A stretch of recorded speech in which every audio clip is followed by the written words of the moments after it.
Right now, a volcano is erupting beneath your feet. You just cannot see it. Over 70% of all volcanic activity on Earth happens underwater. The Pacific Ocean alone hides thousands of active vents, and in May 2026, one of them violently awakened in the Bismarck Sea with no warning. We are going to witness glowing lava exploding in total darkness. A new island born in 11 hours, a blast that nearly touched space, and a moment in 2025 when scientists dove into the deep and watched the ocean floor get buried alive. If you enjoy this journey, subscribe. Every week we go somewhere most people never will. Prepare yourselves. We begin. The ground beneath the Pacific Ocean is on fire. Right now, every single day. Most people picture the ocean floor as flat, dark and dead. Quiet sand stretching into nothing. The reality is the opposite. Beneath those dark waters sits the longest mountain range on the entire planet. It wraps around the globe like the stitching on a baseball. Scientists call it the Mid-Ocean Ridge System, and it runs for roughly 40,000 miles without stopping. To put that in scale, that is long enough to wrap around Earth 1.5 times. And the whole thing is volcanic. This ridge is not sitting still. It is splitting apart. Right now, as you listen to this, 2 massive sections of Earth's crust are pulling away from each other along that seam. The gap between them fills with molten rock that pushes up from deep inside the planet. That rock cools, hardens, and becomes brand new ocean floor. It is a slow, relentless process that has been running for hundreds of millions of years, and it never once stopped. Here is what makes this so hard to wrap your head around. The ocean floor you are standing on, figuratively, did not exist when dinosaurs roamed. The Atlantic Ocean floor is mostly younger than the continents around it. The Mid-Ocean Ridge System creates it constantly, like a giant conveyor belt of fresh rock grinding forward 1 inch at a time. Scientists figured this out in the mid-20th century. Before that, most people assumed the ocean floor was ancient and unchanging. When researchers finally got tools capable of mapping the deep sea, what they found changed geology forever. The seafloor spreads, the continents drift, the whole surface of Earth is moving. But here is the part that stunned everyone. Along this 40,000-mile volcanic seam, eruptions happen constantly, not once a decade. Constantly, scientists estimate that around 3/4 of all volcanic activity on Earth happens along these underwater ridges every single year. That means most of our planet's fire is hidden beneath an ocean we can barely explore. The lava that pours from these ridges reaches temperatures of around 2,500 degrees Fahrenheit. That is roughly the temperature of a blast furnace used to melt steel. When it hits seawater that hovers just above freezing, it solidifies almost instantly. The result looks like piles of black pillows or twisted ropes of glass scattered across the ocean floor. For decades, scientists could only find these cold, hardened formations after the fact. They would map a section of ridge, come back years later, and find fresh lava had covered everything they documented before. Like returning to your school after summer break and finding the whole building replaced overnight. That mystery gnawed at researchers for generations. They knew eruptions were happening. They could see the evidence. But no one had ever actually watched one happen in real time along the main ridge system. No camera, no submarine, no human eye had ever witnessed that moment. So scientists kept going back, deeper with better equipment. Chasing a fire they could feel, but never see. And one day in May 2025, everything changed. But before we get there, we need to understand what the ocean was hiding all along, and why humans were so completely blind to it for so long. 40 years before anyone mapped the deep ocean floor, 12 humans walked on the moon. That fact still stuns scientists. We had the technology to send people nearly 250,000 miles into space, land them on another world, and bring them home safely. Meanwhile, the bottom of the Pacific Ocean, sitting just 7 miles below the surface, was a complete mystery. We had better maps of Mars than we did of our own ocean floor. Why? The answer is pressure. Space is a vacuum, There is nothing there to crush you. Getting to space is hard, but once you are floating, your body is safe inside a thin metal shell. The deep ocean is the opposite problem. Every 33 feet you descend, the pressure increases by 1 atmosphere. By the time you reach the deepest parts of the Pacific, the pressure pressing down on every square inch of a submarine is around 16,000 pounds. That is roughly the same as stacking 3 fully loaded school buses on top of a single floor tile. Building something that survives that is extraordinarily difficult. Building something that can also move, carry scientists, film in the dark and return to the surface safely? That took most of the 20th century to figure out. So for decades, oceanographers did the best they could from the surface. They lowered sampling tools on wires, they dragged sensors along the seafloor, they listened with underwater microphones called hydrophones for the low rumbling sounds that volcanoes make when they crack open. In the 1970s and 80s, scientists began detecting strange acoustic signals in the Pacific. The sounds came from the ridges. Something was happening down there. They just could not see it.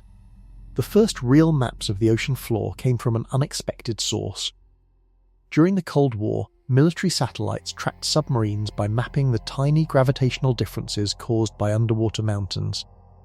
Those maps eventually became available to scientists. When researchers finally saw the full picture, the ocean floor looked like an alien landscape. Mountains taller than Everest, valleys deeper than the Grand Canyon times 10, volcanic ridges snaking across every ocean basin on the planet.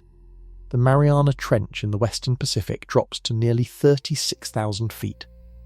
If you placed Mount Everest inside it, the peak would still be over a mile underwater. The sheer scale of what hides beneath the surface broke researchers' expectations completely. Even today, scientists estimate that less than 25% of the ocean floor has been mapped with any real detail. That means roughly 3/4 of our own planet's surface remains largely unknown. 3/4.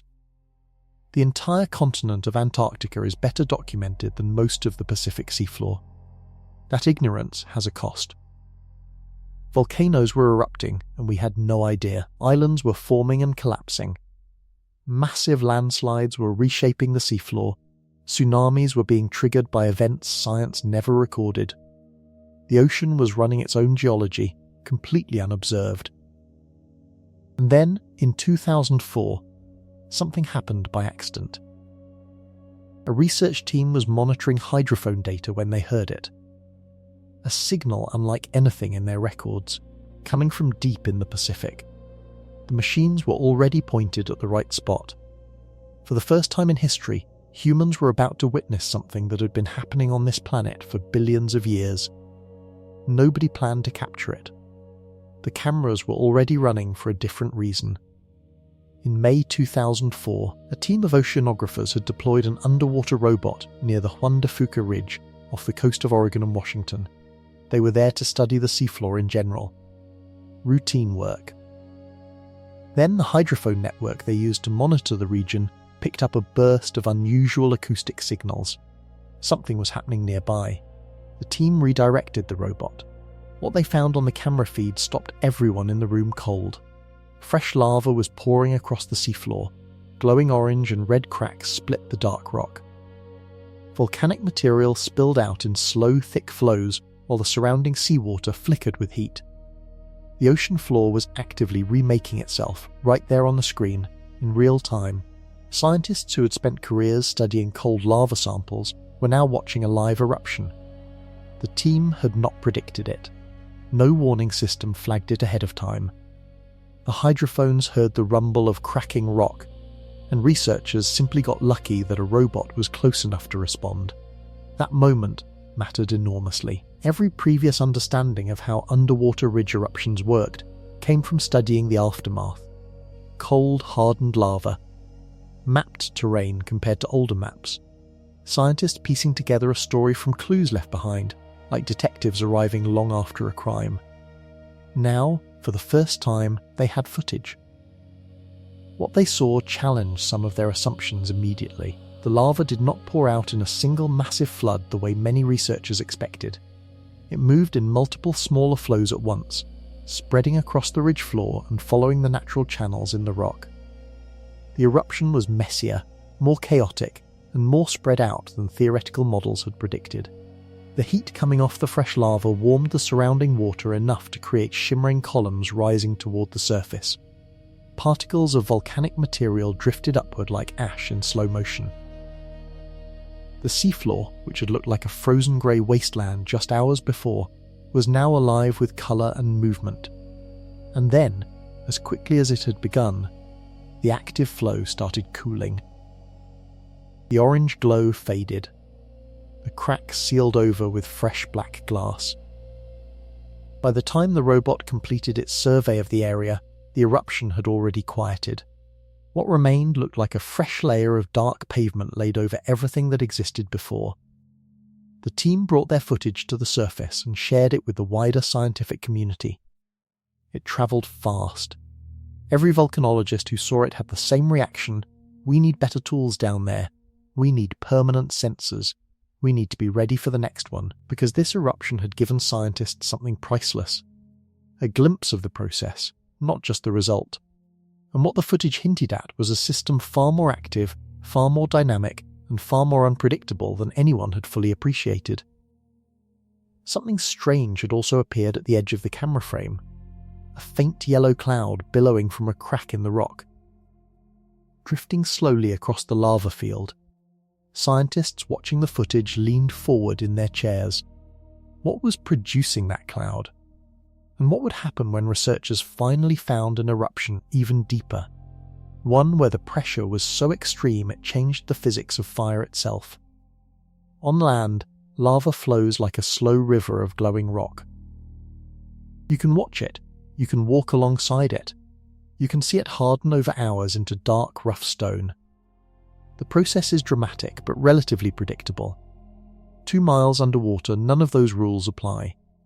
The pressure at that depth is so extreme that it physically changes how lava behaves. On the surface, lava hits air and begins to cool from the outside in. A thin skin forms first. Then the rock slowly hardens deeper and deeper until the whole flow solidifies. It takes time, sometimes days. At 2 miles down, the moment lava makes contact with seawater, the outer layer freezes almost instantly. In a fraction of a second, a glassy shell forms around the molten rock inside. Scientists call these formations pillow lavas, and when you see them, the name makes perfect sense. They look exactly like enormous rounded cushions stacked on top of each other. Pillows of black glass, some as small as a basketball and some as wide as a car, piled across the seafloor in every direction. Here is what makes them genuinely strange. The inside stays molten. The outer shell has frozen solid, but the lava inside keeps pushing forward.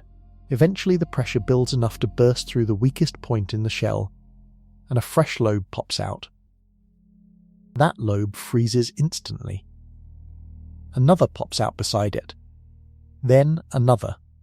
The whole eruption advances across the seafloor like someone squeezing toothpaste through dozens of tiny holes at once.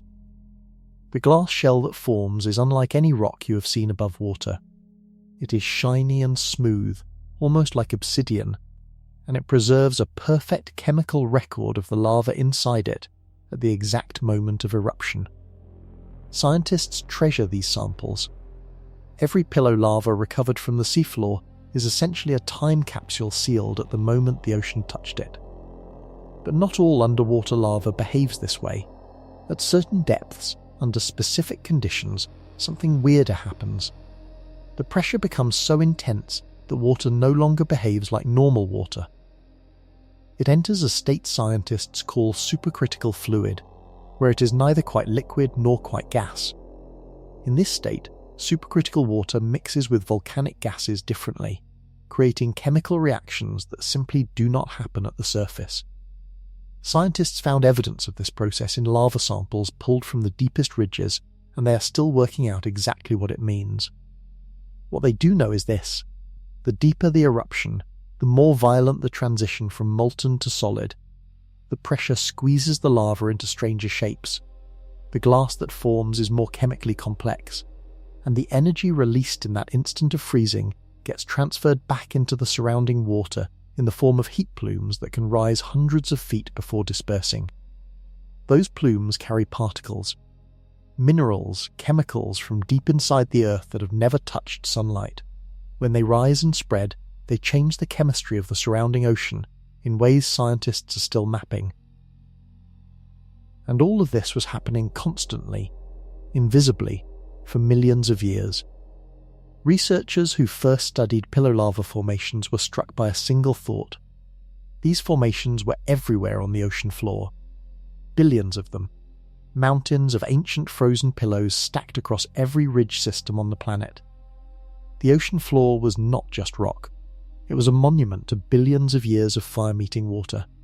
But somewhere deeper, something even more extreme was waiting. An eruption so far below the surface that the pressure changed everything, even the shape of the explosion itself. Nobody expected to find fire at that depth. In December 2009, a research team lowered an underwater robot into the Pacific near the island chain of Fiji and Samoa. Their target was the West Mata volcano, sitting nearly 4,000 feet below the surface. That is about 4 times the height of the Empire State Building, straight down into the dark. At that depth, the pressure pressing against every inch of the robot's hull was roughly 120 pounds per square inch, enough to crush a car like a tin can. The robot reached the seafloor and the camera feed came to life. What the team saw on their monitors had never been recorded before. The volcano was actively erupting. Massive bubbles of molten rock, some of them 3 feet across, were bursting from vents in the seafloor. Each bubble rose, expanded under the slightly lower pressure above the vent, then exploded in a shower of glowing fragments. The explosion sent streaks of lava flying outward across the seafloor in every direction, trailing wispy orange tails before going dark and cold. The team watched the screen in near silence. One researcher later described it as watching fireworks happen underwater, except the fireworks were the actual ground opening up and throwing itself apart. The lava at West Mata was coming out at close to 2,300 degrees Fahrenheit. That is hot enough to melt most metals, and it was doing this nearly a mile below the ocean's surface, surrounded by water just a few degrees above freezing. The temperature contrast between the erupting lava and the surrounding seawater was one of the most extreme natural gradients scientists had ever measured in the ocean. Around the active vents, the water shimmered with heat distortion. Yellow clouds of sulfur gas billowed from cracks beside the main eruption points.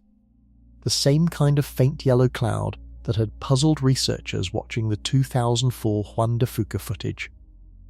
Here it was again, but denser, more visible. The sulfur hung in layers around the vents before slowly drifting away in the current. Scientists also noticed something unexpected about the seafloor immediately around the eruption site. It was stained. Dark red and orange mineral deposits coated the rocks in a wide ring around each vent. These deposits were rich in iron, manganese, and other metals that had been dissolved in the superheated water rising from inside the volcano. As the water cooled, those metals fell out of solution and settled on the rock. The result looked like someone had splattered rust across the entire area. Back on the ship, the team kept the robot recording for as long as their equipment allowed. The eruption did not stop. The bubbles kept bursting. The sulfur kept pouring out. The seafloor kept getting reshaped, one explosive moment at a time. When the footage finally reached the wider scientific community, the response was immediate. Here, at last, was proof that the deep ocean floor was violently, spectacularly alive. Every theory about how these deep eruptions worked now had real images to test against. And the footage raised a new question. If West Mata was doing this in 2009, and the 2004 eruption had gone undetected until it was almost over, how many other eruptions had already happened, unwitnessed, in the years between? The answer, scientists suspected, was hundreds. The robot went back down the next morning. The team on the research ship had spent the night reviewing footage, checking equipment, and planning a second dive to the same coordinates. They expected to document the ongoing eruption, maybe capture more of those explosive lava bubbles, maybe get closer to the active vents. What they found instead made several scientists stop talking mid-sentence. The seafloor had changed completely overnight. Areas they had filmed the previous day, places where they had carefully noted specific rock formations and marked them on their maps, were buried under fresh lava. The smooth grey terrain that had surrounded the active vents was gone. In its place lay a chaotic landscape of new black pillow formations, twisted lava ropes, and shattered volcanic glass.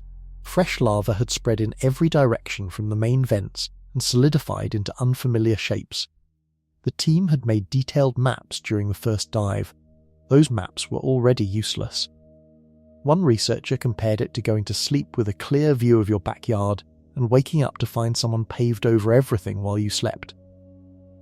The new lava surface was striking up close on the camera feed, still shiny in places where the glass had cooled cleanly, jagged in others where explosions had flung fragments outward before they could form smooth shapes.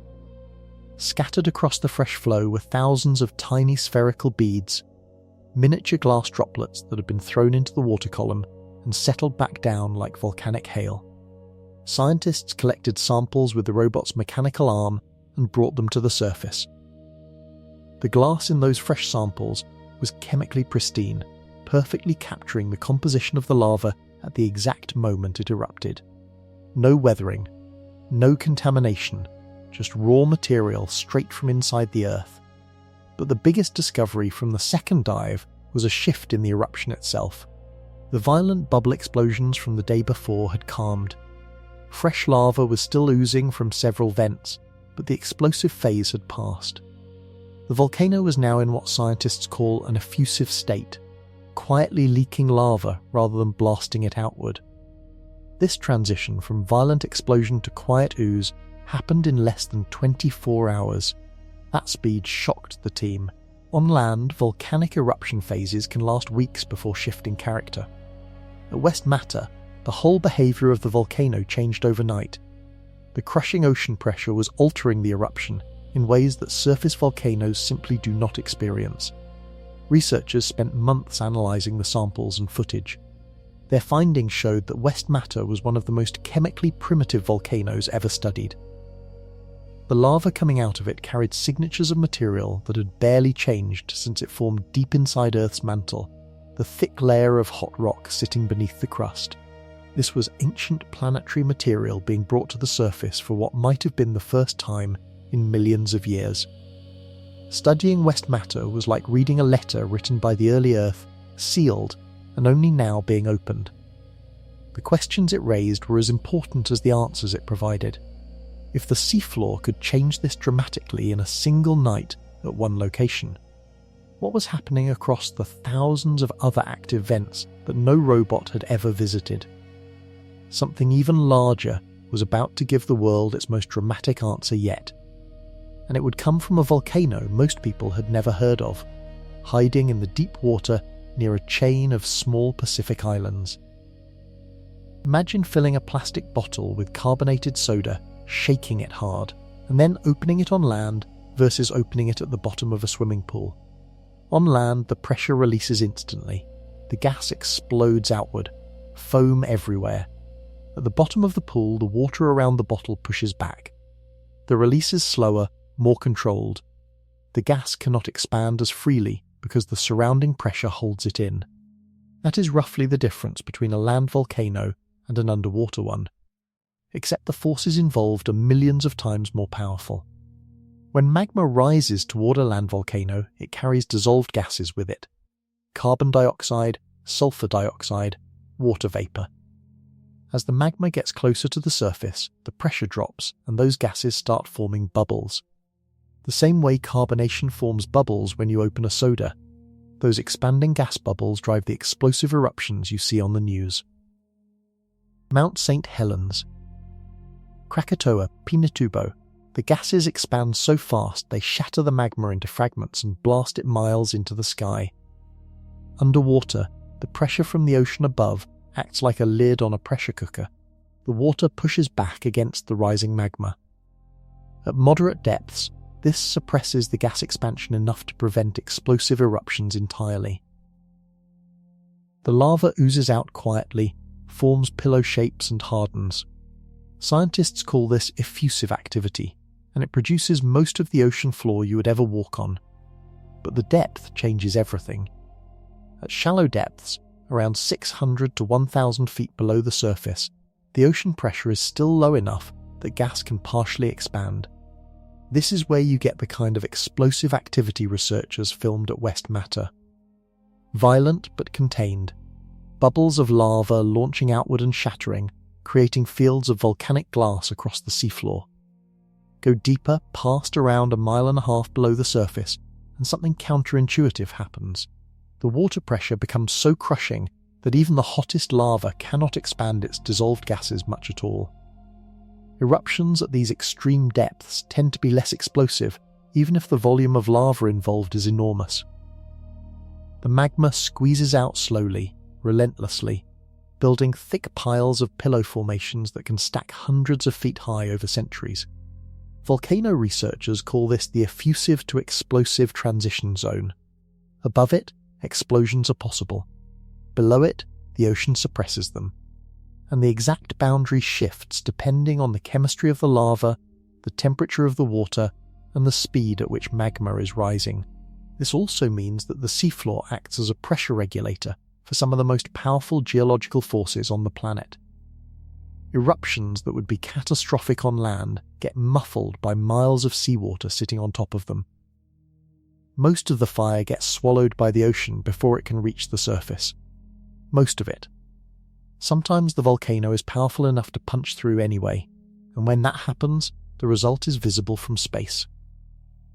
Researchers studying West Matter, the Juan de Fuca Ridge, and dozens of other underwater systems began piecing together a new picture of how the ocean floor actually works. They realized the seafloor is a dynamic, constantly churning system where the rules of geology are rewritten by pressure, temperature, and depth. But nothing prepared them for what happened in the South Pacific in 2012, when a volcano so large it defied comparison erupted in complete silence, matched the power of one of the most famous land eruptions in modern history, and almost nobody noticed. On land, a volcanic eruption at this scale would have been on every news channel on Earth. In July 2012, a volcano called Havre erupted in the South Pacific. It sits beneath the ocean between New Zealand and Tonga. The eruption lasted 90 days. It poured lava from 14 separate vents across the seafloor. The total volume of material it released was comparable to the famous 1980 explosion of Mount St. Helens in Washington state, one of the most destructive volcanic events in modern American history. Have produced all of that from underwater. And the world barely noticed. A commercial airline pilot flying over the region first spotted something odd on the ocean surface. An enormous raft of floating rock, pale grey and foamy, spreading across miles of open water. The pilot reported it. Researchers redirected satellites to look at the area. What they found was a slick of pumice, a lightweight volcanic rock full of trapped air bubbles, covering an area roughly the size of Philadelphia. That floating rock field was the only clue the surface world got that something enormous had just happened a mile below. Pumice forms when lava erupts so explosively that gas bubbles get trapped inside before the rock can solidify. The result is stone that floats. Sailors have reported pumice rafts throughout history, describing them as eerie grey islands that appeared and disappeared. Ancient writers documented them. For centuries, no one fully understood what caused them. The Havre raft was one of the largest pumice fields ever recorded. It drifted across the Pacific for months, eventually breaking apart and washing onto beaches in Australia and New Zealand. Researchers who collected samples found them still warm. Some contained living barnacles that had colonized the floating rock as it drifted, hitching a ride across the ocean on a raft of volcanic glass. The eruption itself, happening a mile below the surface, had gone entirely undetected in real time. No seismic alert network picked it up clearly enough to trigger a response. no hydrophone system was positioned close enough to record it. The first indication that Havre had erupted at all came from satellite images of the pumice field, spotted days after the eruption had already begun. Scientists scrambled to gather data. They sent research vessels to the area and lowered instruments toward the seafloor. What the data showed was staggering. Havre had released lava from 14 distinct vents, some explosive and some quietly effusive, running simultaneously for 3 months. The seafloor around the volcano had been reshaped on a massive scale. The Havre eruption proved something important. Even the largest underwater volcanic events can slip past every monitoring system humanity currently has. And if a Mount St. Helens scale eruption can go unnoticed, the question becomes deeply uncomfortable. What else is happening down there that nobody knows about? The pumice did not stop moving. After researchers confirmed that the floating rock field covering the Pacific surface had come from the Havre volcano, they tracked it for months. Ocean currents carried the pumice raft northeast, then east. Then in a slow curving path toward the coastlines of Australia and New Zealand. It drifted for almost a year before it finally broke apart completely. Scientists collected pieces at every stage. They measured the size of the bubbles trapped inside each sample. They analysed the chemical composition of the glass. They compared samples taken near the eruption site to samples collected months later, thousands of miles away. What they found turned the pumice raft into one of the most valuable scientific datasets ever gathered from an underwater eruption. Because pumice freezes the moment of eruption in its structure, each sample is a record of what was happening inside the volcano at the exact second the rock formed. The size of the bubbles tells you how fast gases were expanding. The composition tells you how deep the magma came from. The ratio of different minerals tells you how long the magma had been sitting inside the volcanic chamber before it erupted. Havre's pumice told scientists that the eruption had multiple phases. In the early hours, the explosion was violent and gas-rich. That phase produced most of the floating pumice. As the eruption continued over the following days and weeks, the style shifted.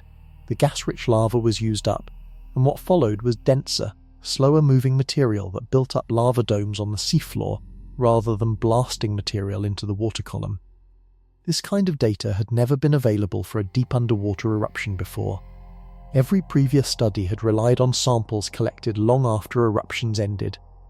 Havre gave scientists a timeline written in rock that they could read in sequence. The barnacles that colonized the pumice raft added another layer of discovery. Biologists studying the creatures found species from multiple regions mixed together on single pieces of pumice.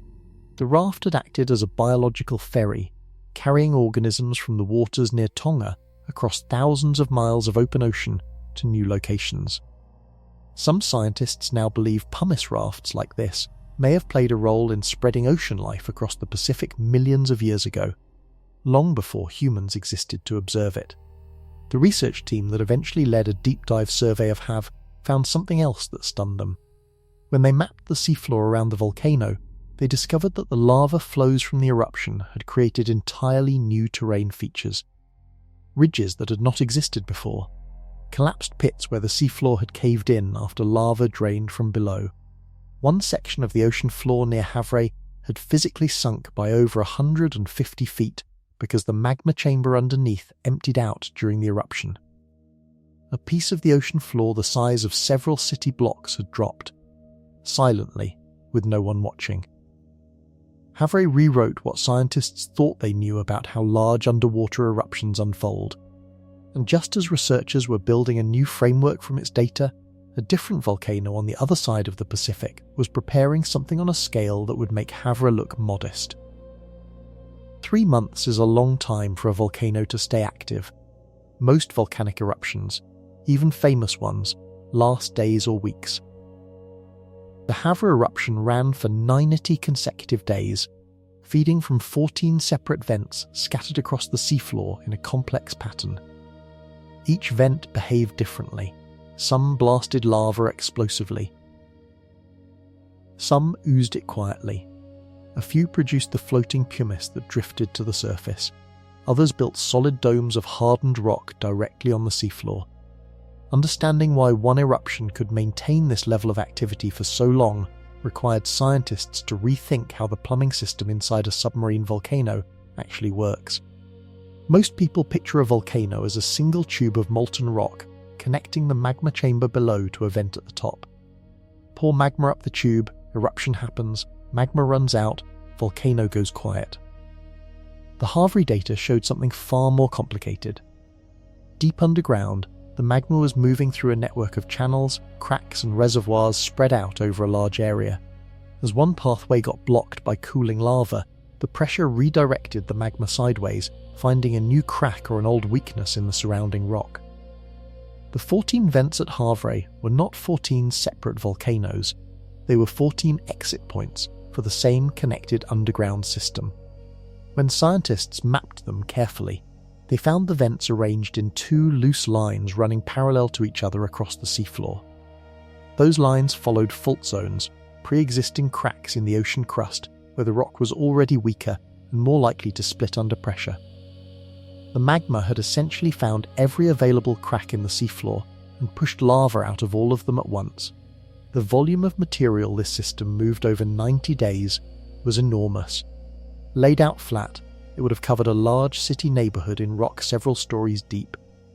All of it came from roughly 1.5 miles below the ocean floor, rising through the network of channels until it reached the 14 vents and poured out. Why did it take 90 days to empty? Because the magma chamber was not a single pool that drained steadily. It was being continuously replenished from even deeper below. Fresh hot material kept rising from the mantle, entering the chamber and pushing the existing magma upward toward the vents. The system was essentially an underground conveyor belt, pulling rock from deep inside the earth and pushing it out onto the seafloor. This continuous refilling mechanism is something volcanologists debate intensely when studying long-duration eruptions. How deep does the supply chain go? At what point does the connection to the mantle weaken and the eruptions stop? Havre gave scientists a rare opportunity to study this process in a deep ocean setting, where surface observations cannot interfere with the data. One unexpected finding, even after the main lava output slowed dramatically in the final weeks, one vent kept producing a thin trickle of fresh lava for days after the other 13 had gone quiet. That last vent sat at the edge of the main vent field, suggesting it was connected to a slightly different, shallower part of the underground reservoir. The very last drop of Havre's fire came from a corner of the system nobody expected. And while scientists were still processing everything Havre had taught them, another eruption was already building pressure somewhere far to the north. Bigger, faster, loud enough to be heard in Alaska. The explosion was heard nearly 6,000 miles away. On January 15th, 2022, the Hunga Tonga volcano in the South Pacific erupted with a force that had not been seen on Earth in over a century. The blast was so powerful it sent pressure waves rippling outward through the atmosphere at the speed of sound. Those waves circled the entire planet multiple times. Sensors in Alaska picked them up. Sensors in England picked them up. Weather stations everywhere logged an anomaly they had no immediate explanation for. Hunga Tonga sits on the seafloor at a depth of around 500 feet near the island nation of Tonga. That depth is shallow enough for the eruption to interact with the ocean surface in a catastrophic way. The moment the volcano punched through the water and made direct contact with the open air, the result was a steam explosion of almost unimaginable scale. Millions of tons of seawater made contact with magma at temperatures approaching 2,200 degrees Fahrenheit. The water flashed to steam almost instantly. That steam expanded at explosive speed, driving a shockwave outward through the air and through the ocean simultaneously. Satellite images captured the eruption column rising at stunning speed, punching through cloud layers and pushing a circular pressure ring outward across hundreds of miles of ocean in real time. The visible eruption cloud reached an altitude of roughly 36 miles. For reference, commercial planes cruise at around 6 miles up. The Hunga Tonga cloud blew 6 times higher than that. entering a layer of the atmosphere called the stratosphere and pushing past it toward the mesosphere. The ash and gas went so high that conventional atmospheric models were not designed to handle eruption data at that altitude. People on the island of Tonga heard a sound described as a cannon firing directly overhead, except continuous. Windows shattered from the pressure wave. Roofs shook.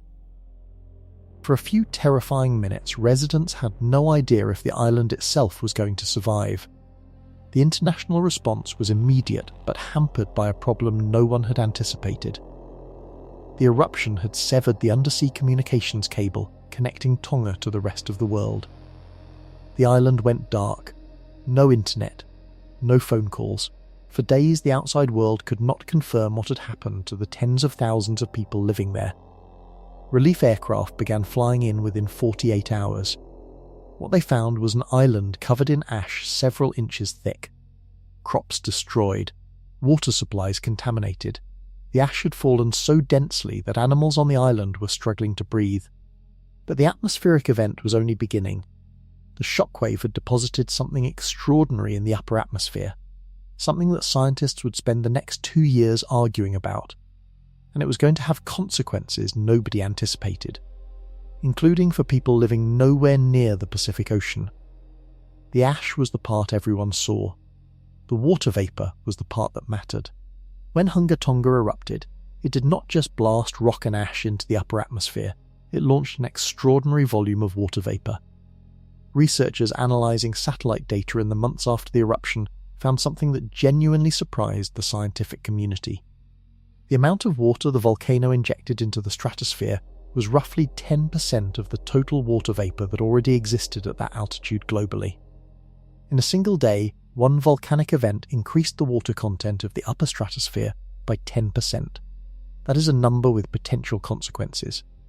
Water vapour in the stratosphere traps heat in a way that affects global temperature patterns. It also plays a role in breaking down ozone molecules, the protective layer that shields Earth's surface from ultraviolet radiation.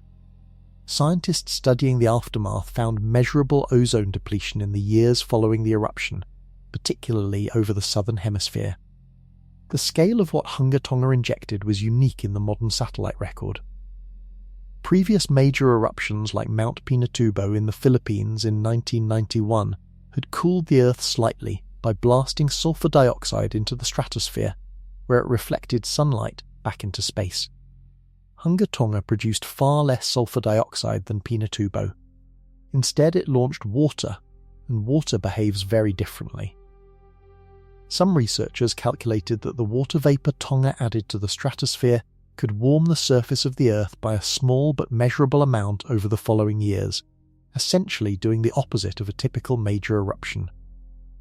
The debate over exactly how large this warming effect might be is ongoing, and scientists are still measuring the data.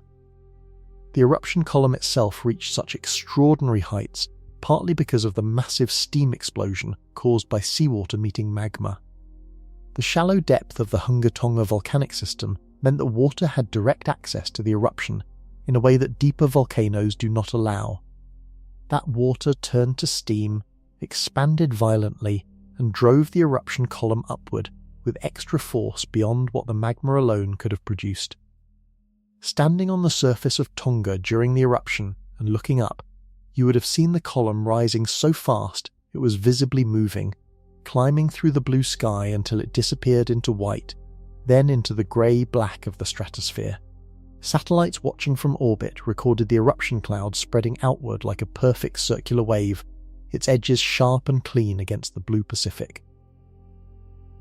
The radius of that initial cloud ring was roughly 150 miles within minutes of the main explosion. Every second it was growing, and somewhere beneath that expanding cloud, the ocean had already started moving. The tsunami was already racing across the Pacific, and it was heading for coastlines that had no realistic warning time at all. The wave was already moving before the ash reached the upper atmosphere. The Hunga Tonga eruption generated tsunami waves through 2 separate mechanisms, and researchers spent months after the event working out which one was responsible for which damage. The first mechanism was the direct shockwave from the steam explosion, which pushed the ocean surface outward like a massive hand pressing down and releasing. The second was the partial collapse of the underwater volcanic cone during the eruption, which displaced an enormous volume of water. Both mechanisms produced waves simultaneously. Those waves travelled across the Pacific at the speed of a jet aircraft, roughly 500 miles per hour in open deep water. Within hours, they reached coastlines in Peru, 200 miles away, where waves of up to 2.5 feet damaged boats and flooded coastal areas. They crossed the entire Pacific and washed up on the shores of Alaska. They continued on, passing through the Pacific and entering the Atlantic Ocean through the gaps around South America. Wave gauges in the Mediterranean Sea recorded anomalous readings over 12 hours after the initial explosion. In the English Channel, tide stations registered a signal. The tsunami had travelled from the South Pacific to the edge of Europe in a single day. The mechanism for this long-distance reach was unusual. Most tsunami waves decay as they travel. They lose energy, spread out, and arrive at distant shores as nothing more than an odd tide reading. The Tonga tsunami stayed coherent over extraordinary distances because the atmospheric pressure wave from the explosion was travelling at nearly the same speed as the ocean wave, essentially pushing the water forward and reinforcing the wave as it travelled. Scientists called this a meteo-tsunami, a wave driven partly by atmospheric pressure rather than purely by the water displacement itself. Coastal areas near Tonga had almost no warning time. The waves arrived within minutes of the eruption. People on low-lying islands described the ocean suddenly draining from the beach, the classic sign of a tsunami drawing back before it strikes, followed by water rushing inland faster than they could run. In Japan, the tsunami warning system detected the incoming wave, but the unusual physics of the Tonga event confused the alert models. Early estimates put the expected wave height too low. Waves arrived higher than predicted, damaging boats and flooding ports in multiple Japanese prefectures. The total area of ocean crossed by measurable Tonga generated waves covered essentially the entire Pacific and extended beyond it. No other single volcanic event in the modern measurement era had generated a tsunami with that geographic reach. On the seafloor beneath all of this, the eruption had done something else entirely. Something that researchers would not fully understand until they sent survey ships directly over the site months later. The ocean floor near Hunga Tonga looked like it had been attacked. The eruption above the surface was terrifying. What happened below it was almost as violent. When research vessels finally reached the Hunga Tonga area months after the January 2022 eruption, they lowered mapping equipment and sonar systems toward the seafloor. The results came back as visual maps of the terrain, and scientists stared at them trying to reconcile what they were seeing with what they expected. The seafloor had been physically carved apart. The eruption had triggered a massive underwater debris flow, a phenomenon sometimes compared to a submarine avalanche. When the volcanic cone partially collapsed during the main explosion, millions of tons of rock, ash, and volcanic material broke loose and surged down the slope of the underwater volcano at high speed. The flow moved fast enough to scour the seafloor for roughly 50 miles in multiple directions from the main eruption site. 50 miles of ocean floor, cleared and gouged by a moving wall of volcanic debris. The survey data showed deep channels cut into rock that had been smooth before the eruption. Some of those channels were dozens of feet deep. The material that used to fill that space had been transported and deposited elsewhere, creating thick piles of debris at the base of the underwater slopes where the flow finally ran out of momentum. In several locations, the seafloor had dropped by a measurable amount. The debris flow had not just scraped the surface. It had removed enough material from certain areas that the ocean bottom in those spots now sat significantly lower than it did before the eruption. The undersea communications cable that cut Tonga off from the world was buried under this debris flow. Engineers who later attempted to repair the cable found massive sections completely entombed under fresh volcanic material, requiring specialized deep-sea repair operations that took weeks to complete. The scale of the physical reshaping stunned the survey team. They had expected to find a changed landscape near the volcanic cone itself. Finding severe gouging 50 miles away from the main eruption site meant the debris flow had travelled fast and maintained its destructive force far longer than initial models predicted. This raised a question with serious real-world implications. Submarine debris flows from volcanic collapses are one of the mechanisms capable of triggering major tsunamis.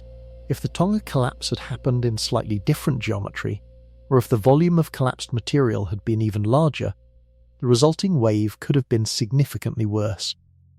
Scientists went back to their records of previous large underwater volcanic collapses. They found evidence of ancient debris flows in multiple ocean basins, some many times larger than what Tonga produced. Off the coast of Hawaii, for example, geological surveys have found the remnants of colossal ancient landslides where entire sections of the volcanic island chain slid into the sea. Those events, which happened hundreds of thousands of years ago, would have generated tsunamis of a scale that modern coastal civilizations have never experienced. Tonga gave scientists a live example of how that process begins, and somewhere below the surface, the seafloor was still rebuilding, still adjusting, still shifting. The next discovery was going to happen not from a distance, not from a satellite, not from a robot. It was going to happen with human eyes, inside a small submarine hovering above fresh lava. For over a century, researchers chased this. The mid-ocean ridge system, that 40,000-mile seam wrapping the planet and producing most of Earth's volcanic output, had never been directly observed during an active eruption. Scientists had found the aftermath. They had found fresh lava. They had returned to mapped areas only to discover everything had changed. But catching the actual moment of eruption in real time along the main ridge system, with human observers present, that had never happened. In May 2025, a team of ocean scientists aboard a research vessel positioned themselves above a section of the Juan de Fuca Ridge off the coast of Oregon and Washington. They had been monitoring this particular segment of ridge because their hydrophone network had been picking up elevated seismic signals for several days. The ridge was talking. The team decided to listen more closely. They launched a submersible, a small submarine capable of carrying researchers down to roughly 10,000 feet. Two scientists squeezed into the cabin alongside cameras, sensors, and recording equipment. The submersible descended, leaving the surface light behind and dropping into absolute darkness. The descent took over an hour. When the sub reached the seafloor, the team oriented toward the ridge axis and began a slow survey run. The seafloor looked familiar at first. Dark basalt, fields of pillow lava formations from old eruptions, the occasional vent releasing a shimmer of warm water. Normal for this area. Then the navigation system indicated they had reached the section they had mapped on a previous dive just one day earlier. The scientists looked at the seafloor through the viewport and neither of them spoke for a moment. Everything was different. The terrain they had carefully documented 24 hours before was gone. In its place lay a fresh sheet of lava, still shiny where the glass had not yet clouded over, covering the entire area they had previously mapped. The formations they had named, the specific rocks they had noted as landmarks, the vent structure they had measured, all of it buried under new volcanic material. The eruption had happened between their two dives. Somewhere in the hours overnight, this section of the ridge had opened up and poured lava across the floor, completely resurfacing it. And when they looked ahead, they saw it was still happening. At the far edge of the fresh lava field, where the new flow met the older untouched seafloor, cracks in the rock were glowing. Faint orange light, visible only because the surrounding water was completely black. Lava was still moving, slowly cooling as it spread, but actively crossing from the ridge axis outward across the surrounding terrain. The scientists had arrived at the exact moment when an eruption was finishing. They had caught the tail end of the event live. They spent 3 hours documenting everything. The cameras ran continuously. Temperature sensors measured the heat coming off the fresh flows. Water samplers collected fluid from above the still glowing cracks. When the submersible finally ascended and the team surfaced, The lead researcher sat in silence for a while before speaking. She later said the moment of seeing that glowing lava, knowing they were witnessing something no human had ever seen before, felt like the floor had dropped out from under her. But what they brought back in those water samples was going to raise an entirely new set of questions. The discovery from the first dive was extraordinary. The second dive made it unforgettable. The day after the team observed the still glowing lava field along the Juan de Fuca Ridge, they prepared a second submersible dive to the same location. The plan was to get a full daylight picture of what the eruption had produced, collect more samples from the fresh lava, and begin the detailed documentation process. Going into the dive, the researchers expected to find the same scene they had left: cooling lava, hardened glass. The tail end of activity slowly going quiet, the sub descended again. The team followed the same navigation path down to the ridge axis. The scene below them had changed again. The fresh lava field they had observed the day before was still there, but it was larger. The active cracks they had filmed at the edge of the flow the previous day had continued advancing overnight. New lava had pushed further out from the ridge axis, adding another layer of fresh material on top of the flow they thought was nearly finished. And in the valley directly adjacent to the ridge axis, the one that had been a distinct geological feature with its own shape and character during their previous dives, lava had poured in and filled it nearly to the rim. A valley that had been open, that had contained recognisable features the team had mapped in earlier visits, was now a filled basin of new rock. The entire valley had effectively been erased and replaced overnight. This level of change in a 24-hour window was beyond what most researchers thought possible for a single eruption event on a mid-ocean ridge. The volume of lava required to fill that valley was enormous. It meant the eruption, far from winding down, had entered a second active phase after the first one seemed to slow. Scientists on the surface ship were tracking the hydrophone data in real time while the sub was below. They could see the seismic signals from the ridge had picked up again during the night. The ridge had sent another pulse of magma upward, and that pulse had found the path of least resistance, the channels opened by the first eruption phase, extended by the fresh lava, and then expanded outward. The team collected samples from the edge of the new flow and from inside the filled valley. When they brought them to the surface, the chemical analysis began immediately.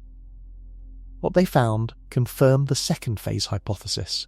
The new lava had a slightly different composition from the lava on the first day, indicating that it came from a marginally deeper part of the magma system.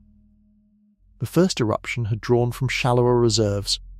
The second pulse had pulled from deeper below. This two-phase structure matched something researchers had observed in laboratory models but never verified in a real mid-ocean ridge eruption. The data was clean, direct, and unprecedented. It also meant something else. If the ridge could refill a valley overnight, and if the eruption phases could cycle in less than 24 hours, then the seafloor along active ridges was far more dynamic than even optimistic estimates had suggested. The ocean floor was not slowly reshaping itself over decades and centuries. Parts of it were changing faster than a construction crew could pave a parking lot. What scientists found in the water samples above the fresh lava was going to make the picture even stranger. The glass does not lie. When lava hits seawater and freezes in an instant, the glass that forms traps a perfect chemical record of that exact moment. No weathering, no time for minerals to shift or migrate. The snapshot is locked in the moment the temperature drops, the way a photograph freezes a single frame. Scientists call these fresh glassy rinds, and they are among the most valuable materials in deep ocean geology. What makes them extraordinary is their precision. A lava sample collected from a 3 million-year-old pillow formation and a sample pulled from a flow that erupted last week both look similar on the outside. Both are black. Both are glassy. The difference shows up under chemical analysis. The fresh glass from a recent eruption contains gases still dissolved inside it. Carbon dioxide, sulfur compounds, water. Over time, those gases slowly escape through the glass, a process called degassing. By measuring how much gas remains inside a glass sample, scientists can calculate roughly how long ago the lava erupted. The more gas still present, the more recent the eruption. During the 2025 Juan de Fuca dives, the samples collected from the first day's flow were still rich in dissolved gases. Fresh, the samples from the valley fill on the second day were slightly less gas-rich, which initially puzzled the team. The second phase lava was newer, so it should have had more gas, not less. The answer came from the composition. The second phase lava had come from deeper inside the magma system. Lava at greater depth has already lost some of its dissolved gas to the higher pressure surrounding it during its rise. By the time it reaches the seafloor, it carries less volatile gas than shallower lava does, so even though it erupted more recently, it arrived at the seafloor already partially degassed. This distinction between depth and timing was something scientists had theorized but never had direct field evidence for in a live multi-phase eruption. The 2025 samples provided that evidence in a form clean enough to use for building new models. The glass samples also preserved tiny inclusions, microscopic pockets of the original magma trapped inside the crystal structure of the minerals in the lava. These melt inclusions, as scientists call them, carry information about temperatures deep underground, hundreds of miles below where any drill or probe could ever reach. Studying them is like reading a letter written from the centre of the Earth. One inclusion from the first day sample contained a bubble of carbon dioxide so pristine that researchers could calculate the exact pressure conditions the magma experienced at the point it began its rise. That data placed the origin of the eruption at roughly 30 miles below the seafloor, deep in the Earth's upper mantle. 30 miles down, rising to the surface in a matter of hours, moving fast enough to erupt before the dissolved gases had time to escape. The speed of magma rise had been a matter of scientific debate for decades. Some models suggested it was a slow process, taking years for magma to migrate from the mantle to a ridge vent. The 2025 samples suggested something different entirely. The rise was rapid, fast enough that the gases stayed dissolved until the moment of eruption.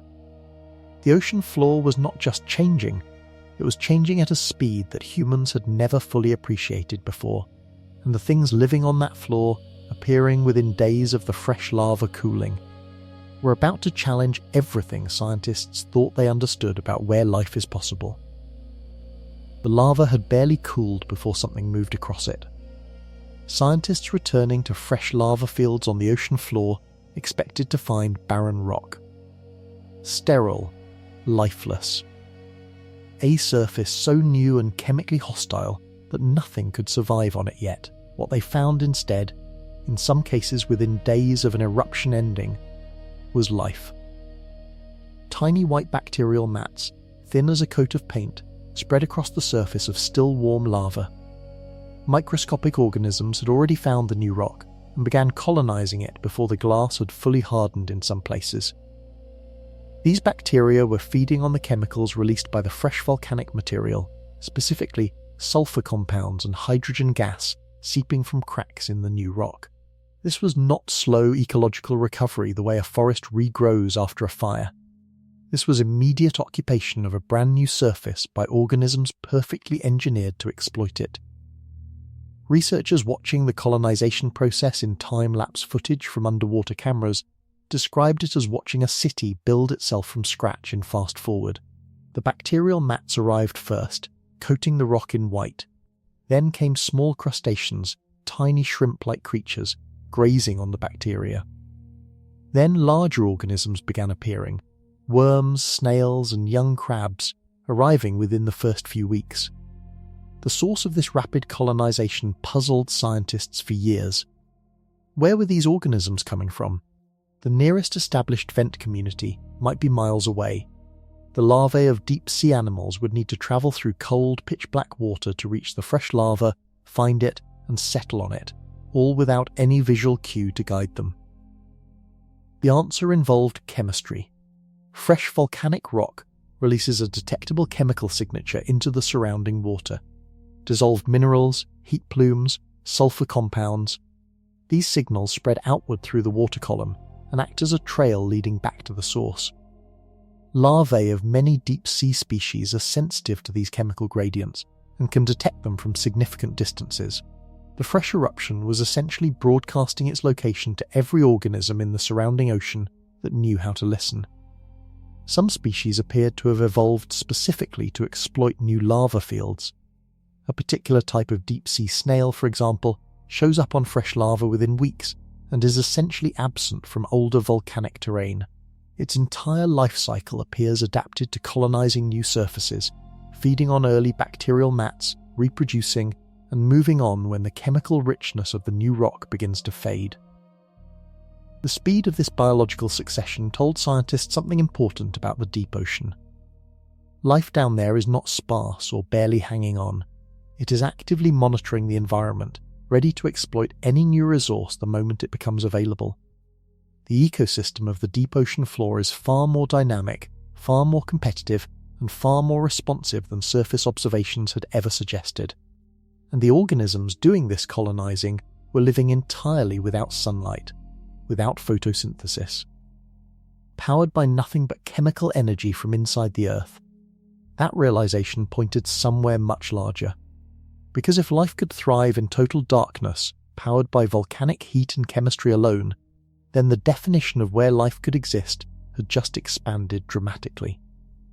And the place scientists were about to look next made the deep Pacific look familiar by comparison. In 1977, a research team descended to the Galapagos Rift, a section of ocean ridge in the eastern Pacific, and stumbled across something that rewrote biology. The submersible's lights swept across a crack in the seafloor where superheated water was pouring out of the rock. Around that crack, in water over 8,000 feet deep with zero sunlight and crushing pressure, was a dense garden of life. Giant tube worms standing over 6 feet tall, clustered like a pale forest. Mussels and clams in piles several feet thick. Crabs picking through the community with slow, deliberate movements. Shrimp crawling across the vent opening itself, where the water temperature was hot enough to cook them alive if they moved even a few inches closer. Nothing in biology had predicted this. Every food chain scientists understood ran on sunlight. Plants capture sunlight. Animals eat plants. Everything traces back to the sun. This community had no plants. No sunlight reached this depth. The whole system ran on something else entirely. Bacteria living inside the tube worms and mussels were converting hydrogen sulfide, a toxic gas pouring out of the volcanic vent, into chemical energy. The process is called chemosynthesis, and it works as a direct substitute for photosynthesis.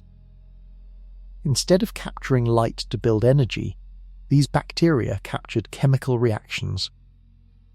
The animals housing the bacteria were essentially farming energy factories inside their own bodies. This single discovery changed the way scientists think about life at a fundamental level. Before the Galapagos Rift find, the sun was considered a universal requirement for complex life. After it, the sun became optional. The implications for the search for life elsewhere in the universe were immediate and enormous. If life could survive on chemical energy from volcanic vents on Earth, then moons with subsurface oceans and volcanic activity became serious candidates for biology. Europa, one of Jupiter's moons, has a liquid water ocean beneath its frozen surface, kept liquid by tidal heating from Jupiter's gravity. Enceladus, a moon of Saturn, actively sprays water vapor from its south pole, suggesting a warm interior ocean. Both now look very different when you know that sunlight is unnecessary. Back on Earth, scientists have since found hydrothermal vent communities across every ocean basin. Each community has its own character, shaped by the specific chemistry of the local volcanic rock. Vent fields in the Atlantic host different species from vent fields in the Pacific. The deeper the vent, the more extreme the chemistry, and often the more unusual the organisms adapted to it. One vent field in the Atlantic, called Lost City, releases a different type of fluid from most vents. Instead of the hot acid-rich water typical of volcanic systems, Lost City produces alkaline fluid rich in hydrogen. The chemistry there supports a different set of organisms and points toward a different set of chemical reactions, ones that some researchers believe may resemble the conditions where life first originated on Earth billions of years ago. Every underwater eruption that creates a new vent field is potentially opening a new laboratory for life to experiment in. Every fresh lava field is a blank canvas for an ecosystem that runs on fire. The question scientists now carry is uncomfortable and thrilling at the same time. If this can happen on Earth, how many other planets and moons are running their own versions of this experiment right now, in the dark, powered by heat from below? The ocean surface was calm. Then it was not. On September 10th, 2022, the Home Reef volcano near Tonga began erupting from its underwater summit, which sat only around 45 feet below the ocean surface. At that shallow depth, there was almost no water pressure to suppress the explosion. The eruption punched straight through the surface, launching a column of ash and steam that was visible from passing aircraft within minutes of the event starting. By the time researchers were analysing satellite images of the area, something new was already appearing above the waterline. An island, 11 hours after the eruption began, a solid mass of rock and volcanic debris had risen above sea level. In geological terms, 11 hours is nothing. The age of Earth is around 4.5 billion years. 11 hours is a fraction of a single second on that timeline. And yet, in 11 hours, the Pacific Ocean had gained a new piece of land. The island grew quickly. Within days, it had expanded to over 8 acres. Over the following weeks, steam and ash continued rising from the surface as lava kept pouring from vents and hardening in the shallow water around the growing landmass. The island built itself outward in all directions, its edges constantly being tested by waves that eroded freshly hardened rock even as new lava replaced it. Satellite imagery tracked the island's growth in detail. Scientists studying the images could watch the outline change from day to day, new lobes extending outward where fresh lava cooled, older sections being trimmed back by wave action. The island was in a constant negotiation between creation and erosion. The colour of the new land was striking from space. The freshly erupted rock was dark grey to black, sharp against the deep blue of the surrounding Pacific. Around the island's edges, where lava had entered the water and cooled, a pale ring of steam and discoloration spread outward for hundreds of feet. The ocean near the island was stained light green and brown by the minerals dissolving out of the new rock. Scientists monitoring the site noticed that the island was not building evenly. The prevailing ocean current was pushing waves harder against the western side of the landmass, eroding that face faster than the eastern side could grow. The island was slowly shifting its centre of mass eastward as a result, growing more in the direction protected from the strongest wave action. Geologists watching this process described it as seeing the basic principles of island geology happening in compressed time. Every volcanic island in the Pacific, including the Hawaiian Islands, built up in essentially this same way. The difference is that Hawaii took millions of years to rise from the ocean and reach its current size. Home Reef did a miniature version in days. The question that hovered over every observation report was obvious. Would the island survive? The answer to that question was more complicated than anyone expected. The island reached 8 acres and kept growing. In its early weeks, the Home Reef Island looked like it might establish itself as a permanent feature of the Pacific. The lava kept flowing. The landmass kept expanding. Scientists tracking it from satellite predicted it could eventually stabilize at a size large enough to resist normal wave erosion. Then the eruption slowed. When a submarine volcano stops actively supplying fresh lava, the island it created enters a race against time. The ocean does not stop. Waves hit the shoreline every few seconds, 24 hours a day, chipping away at rock that is often poorly consolidated and chemically soft. Volcanic islands built from fresh eruptions are made of relatively weak material compared to older, compressed oceanic rock. The waves find cracks, exploits weaknesses, and grinds the rock down steadily. By early 2023, the Home Reef Island had shrunk noticeably. The eruption had quieted, and without new lava reinforcing the edges, erosion was winning. By late 2023, the island had dropped below a few acres and continued losing ground. Scientists monitoring it suggested it would likely disappear entirely within a few years unless the volcano reactivated. This is the normal life cycle for small submarine islands. They emerge, they grow while the eruption feeds them. When the eruption stops, erosion begins its patient work. Most of these islands vanish within months to a few years, leaving only a shallow underwater seamount as evidence they existed at all. But some survive. The Hawaiian Islands survive because the volcanic system feeding them has been extraordinarily productive for millions of years. Each island in the chain formed over a geological hotspot, a plume of especially hot mantle material that burns through the crust like a blowtorch.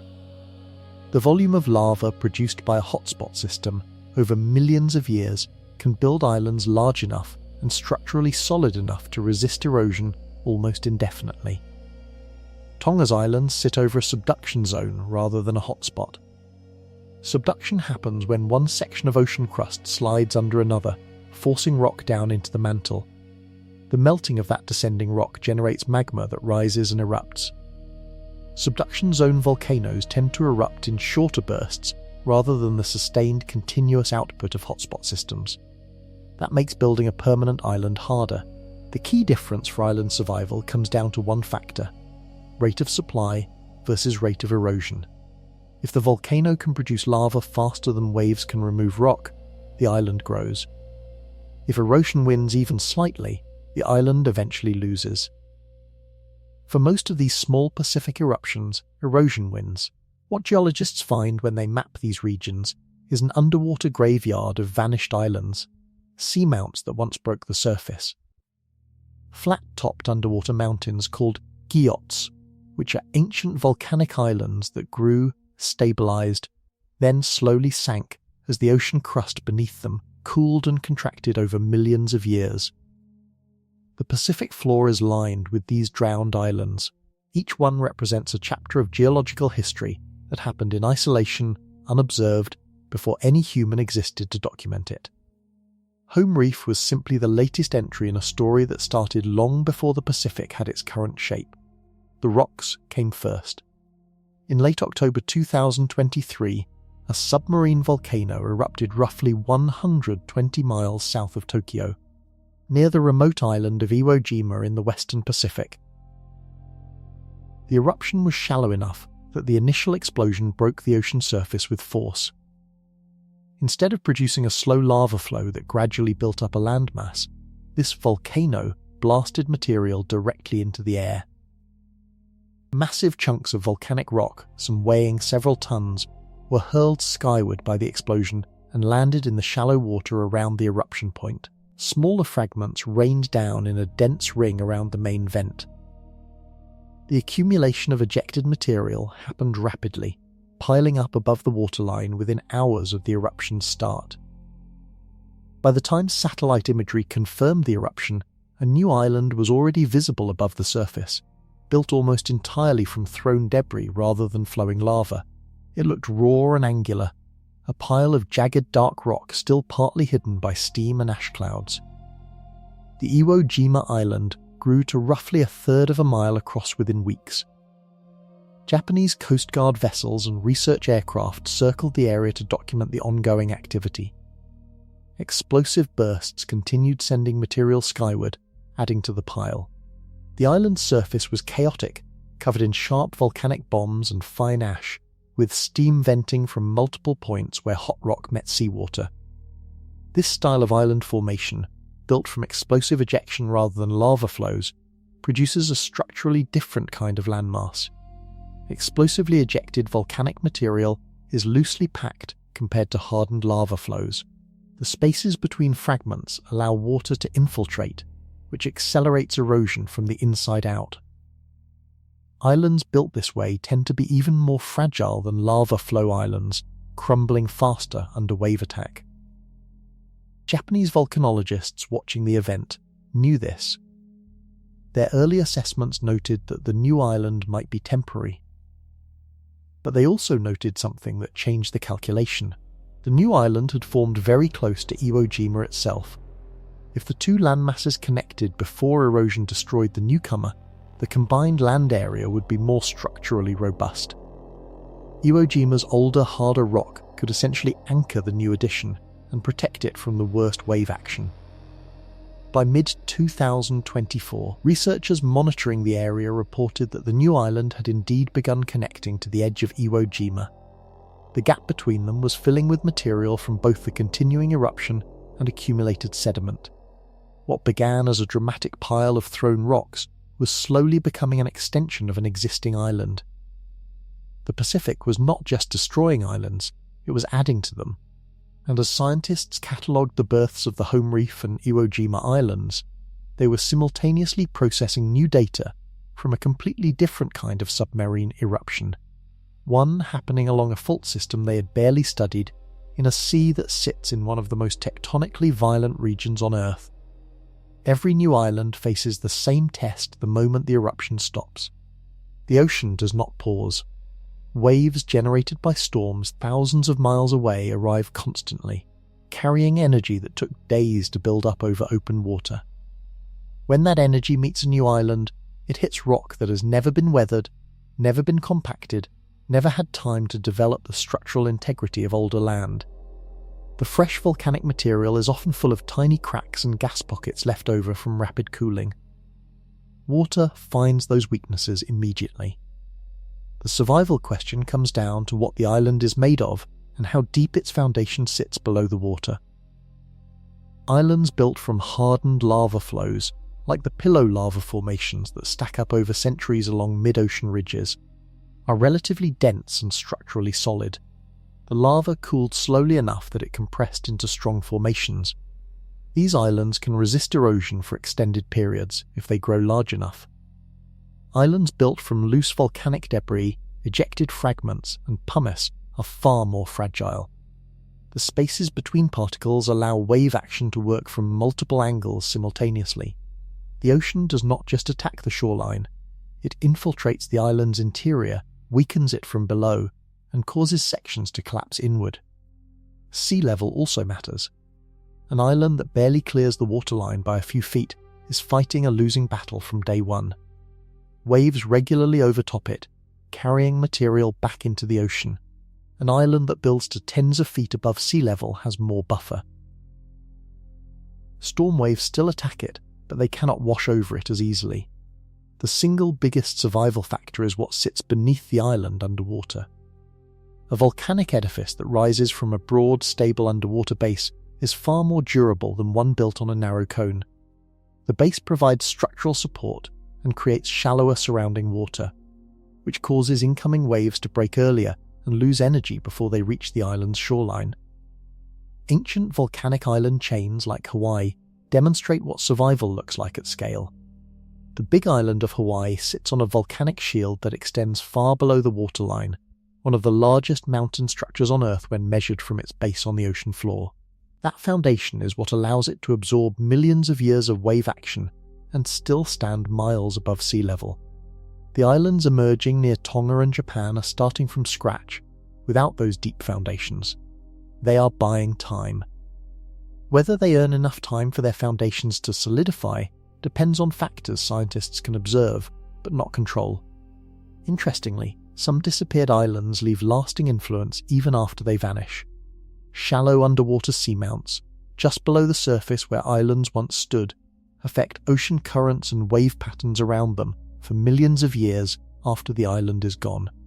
Marine ecosystems cluster around these elevated underwater features because the disruption to currents they create concentrates nutrients.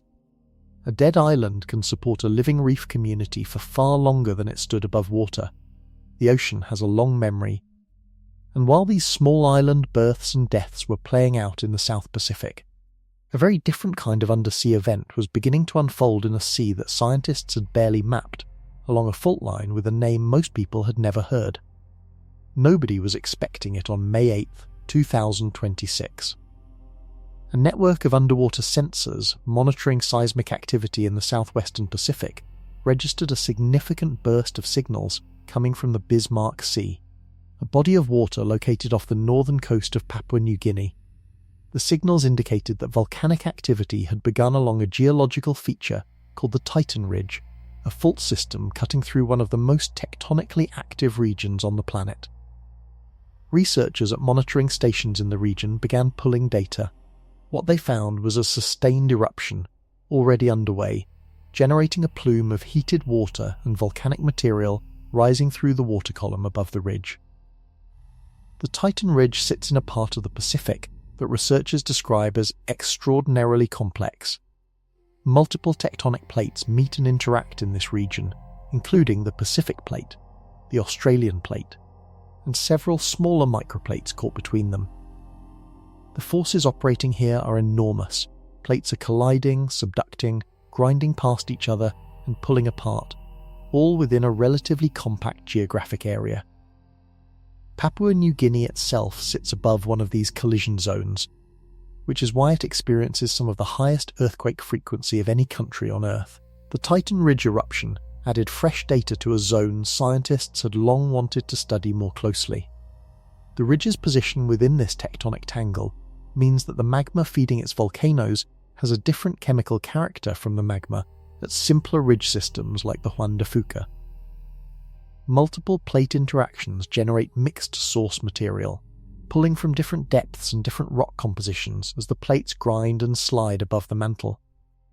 Early analysis of the plume material rising from the Bismarck Sea eruption showed elevated concentrations of certain metals and sulfur compounds consistent with deep mixed source magma.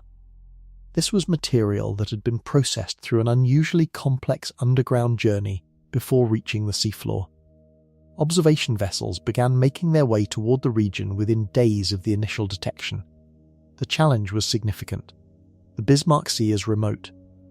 Dedicated deep-sea research infrastructure is sparse compared to the well-monitored waters off the coasts of the United States and Europe. Getting the right equipment to the right location quickly is a logistical challenge that costs time scientists do not want to lose when an eruption is actively happening.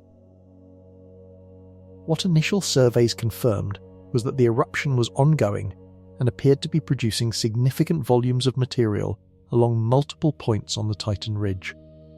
The seafloor in the area was being actively reshaped while the sensors watched. Scientists studying the event noted something that gave them pause. The Titan Ridge lies within a zone where volcanic activity has historically been associated with significant seismic events. An active eruption here was not just a geological curiosity. It was a reminder that the seafloor in this region is capable of generating the conditions for much larger disturbances. And those disturbances could travel far beyond the Bismarck Sea. The Bismarck Sea eruption was not an isolated event. It was a window. When scientists analyse the Titan Ridge and the broader tectonic setting it sits within, what they see is a region of the planet under almost unimaginable stress. The Australian Plate and the Pacific Plate are converging in this area at a rate of several inches per year. That sounds slow. Over a human lifetime, it amounts to only a few feet of movement. But the forces generated by plates this size moving at this speed are equivalent to millions of atomic bombs worth of energy, released continuously over millions of years. The rock under the Bismarck Sea is being squeezed, folded, pushed down into the mantle at subduction zones, and simultaneously pulled apart where the crust is stretching. This creates a patchwork of volcanic systems unlike anything in simpler tectonic environments. Volcanoes along the Titan Ridge are fed by magma that has passed through this complicated geological machinery, picking up different chemical signatures at each stage. Geologists studying this region call it one of the most structurally complex zones on Earth. The seafloor here has been folded, broken, and rebuilt so many times that mapping it requires piecing together data from dozens of overlapping geological events, some of them tens of millions of years old. The 2026 eruption gave scientists fresh material to work with in this puzzle. Every lava sample from the Titan Ridge carries a chemical fingerprint of the specific tectonic process that generated it. Comparing those fingerprints to known samples from other parts of the region helps researchers reconstruct which plate movements are currently dominant and which parts of the crust are under the most stress. That stress mapping matters enormously for a practical reason. The southwestern Pacific, including the waters around Papua New Guinea and the Solomon Islands, has generated some of the largest earthquakes ever recorded. The 1977 Sumatra earthquake and the 2004 Indian Ocean earthquake, which triggered the deadliest tsunami in recorded history, happened along plate boundaries in the same broader region. Understanding where stress is accumulating in the ocean crust is part of understanding where the next major seismic event could originate. Volcanic activity is not just interesting geology, it is a pressure gauge. When magma finds its way to the surface, it releases pressure that has been building in the system below. A volcanic eruption along the Titan Ridge does not necessarily prevent an earthquake, but the patterns of where eruptions happen and how they evolve provide scientists with data about which parts of the underground system are actively moving and which are locked and building strain. The data from the 2026 eruption was still being processed as observation vessels arrived in the area. Every sample collected, every temperature measurement taken, every chemical analysis run on the plume material added a piece to a picture that scientists had been trying to assemble for decades. The southwestern Pacific was not settling down. If anything, the evidence suggested it was in an unusually active period, and the implications of that activity extended far beyond submarine geology. They reached into the ability of coastal nations to anticipate and survive what the ocean floor might do next. Draw a circle around the Pacific Ocean on a map. That circle roughly traces the Ring of Fire, a zone containing over 75% of the world's active volcanoes and generating around 90% of all earthquakes. It runs from New Zealand up through the western Pacific, past Japan and the Aleutian Islands of Alaska, down the western coast of North and South America, and closes near Antarctica. Every nation along that circle lives within reach of the geological forces driving both volcanoes and earthquakes. The reason the Ring of Fire exists comes down to a single process: subduction. Where one tectonic plate slides under another, the descending plate carries water-soaked oceanic rock down into the hot mantle. The heat and pressure squeeze the water out of the rock. That water mixes with the surrounding mantle material and lowers its melting point, causing it to liquefy and rise toward the surface as magma. The result is a chain of volcanoes running parallel to the subduction zone, fed by magma generated from the sinking plate below. This process creates volcanoes with particular characteristics. Subduction zone volcanoes tend to produce thicker, more gas-rich magma than mid-ocean ridge volcanoes. That composition makes them more prone to explosive eruptions. Mount St. Helens, Mount Pinatubo, and Krakatoa were all subduction zone volcanoes. The magma at each was loaded with dissolved gases that expanded violently when the pressure holding them in was released. Underwater, along the Ring of Fire, the same process generates submarine volcanoes at depths ranging from shallow coastal waters to the open ocean floor. Many of these have never been mapped. Some have never erupted in recorded history. Others erupt regularly but quietly, too deep and too remote for surface observation to capture. The Pacific Plate itself is enormous, covering roughly 30 million square miles. Its edges interact with at least a dozen other plates around the ring. Each of those interactions generates its own volcanic and seismic activity. Researchers studying the ring describe it as a system where nothing happens in isolation. An increase in seismic activity along one segment often correlates with changes elsewhere on the ring, months or years later, as stress redistributes through the interconnected plate system. The Bismarck Sea and the Tonga region both sit along the western arc of the Ring of Fire, one of its most active segments. The 2022 Hunga Tonga eruption, the 2026 Titan Ridge eruption, and the ongoing geological activity in Papua New Guinea are all expressions of the same fundamental process: plates colliding, rock descending, magma rising. For the hundreds of millions of people living along Pacific coastlines, this is not abstract geology. It is the literal ground beneath their cities. The Ring of Fire does not pause. It does not have quiet periods. It operates continuously and the only thing between coastal populations and its output is the monitoring systems scientists have built and the warning time those systems can provide. That warning time depends entirely on how well scientists can detect what the ocean floor is doing before it reaches the surface. Every scientist who studies underwater volcanoes will tell you the same thing. They cannot predict one. Not the timing, not the location within a known volcanic field, not the size of the eruption once it starts. The tools exist to detect that an eruption has already begun, but the ability to say with confidence that one will start in the next week or month remains beyond what the science currently allows. This blind spot has a direct human cost.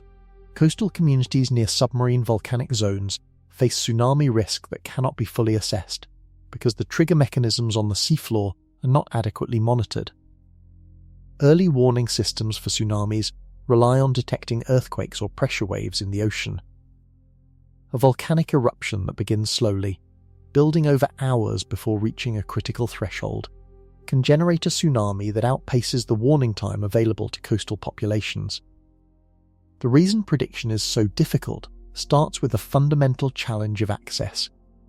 Land volcanoes can be instrumented directly, sensors can be drilled into the flanks, gas measurements can be taken from the summit, satellite thermal imaging can track changes in the volcano's surface temperature over days and weeks.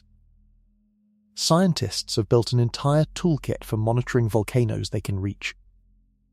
Underwater volcanoes sit behind miles of water. The sensors that can be deployed near them are limited by cost, logistics, and the extreme conditions of the deep ocean. A hydrophone anchored near a submarine volcano can detect the seismic signals that precede eruptions.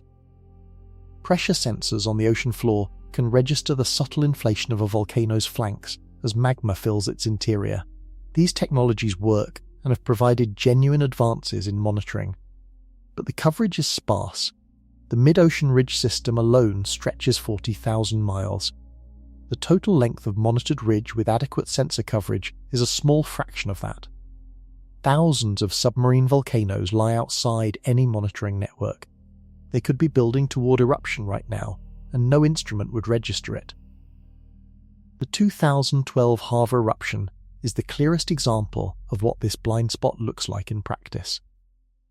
A Mount St. Helens scale event happened, ran for 90 days, and was detected only because a pilot noticed floating rock on the ocean surface. A large eruption could happen tomorrow in a different remote section of ocean, and the first humans to know might be coastal residents encountering an unexpected wave. Scientists are working on solutions. Newer generations of underwater sensors are cheaper and more reliable than older designs, making broader coverage more realistic. Networks of ocean bottom seismometers are being expanded in priority zones. Autonomous underwater vehicles capable of patrolling known volcanic regions and relaying data in near real time are in development and early deployment. Progress is real. But the gap between where monitoring stands now and what complete coverage would require remains large. The ocean floor is vast, the resources dedicated to studying it are limited, and the volcanic system underneath it operates on a schedule it does not share with anyone. The ocean gives no warnings, it just acts. One event is rarely just one event. When an underwater volcano erupts, it sets off a sequence of connected processes that can propagate outward through the ocean, the atmosphere, and the crust in ways that are not always predictable and not always immediate. The Hunga Tonga eruption demonstrated this in the most vivid possible way. But the chain reaction it triggered was not unique to Tonga. It is a pattern embedded in how the ocean floor interacts with everything above and around it. The first link in the chain is the eruption itself, which releases energy in multiple forms simultaneously. Seismic waves travel through the crust outward from the eruption site. Acoustic waves travel through the water column. A heat plume rises through the ocean. If the eruption is violent enough to break the surface, pressure waves enter the atmosphere as well. All of these travel at different speeds and interact with different systems. Seismic waves from a submarine eruption can trigger secondary earthquakes along nearby fault lines where stress had already been accumulating. The additional energy is sometimes just enough to push a locked fault segment past its threshold. Researchers studying the Tonga region have found evidence that the 2022 eruption produced measurable seismic signals along fault lines well beyond the immediate area, though whether those signals triggered any secondary events remains debated. The heat plume from an underwater eruption affects ocean circulation in the region. Deep cold water normally stays deep because cold water is denser than warm water. A volcanic heat plume disrupts this stratification locally, forcing warm water upward and pulling cold water in from surrounding areas to replace it. This circulation change can affect nutrient distribution in the water column, which in turn affects the marine food chain in the region for months. The debris flow triggered by a volcanic collapse, as seen after Tonga, reshapes the seafloor in ways that alter future tsunami behaviour.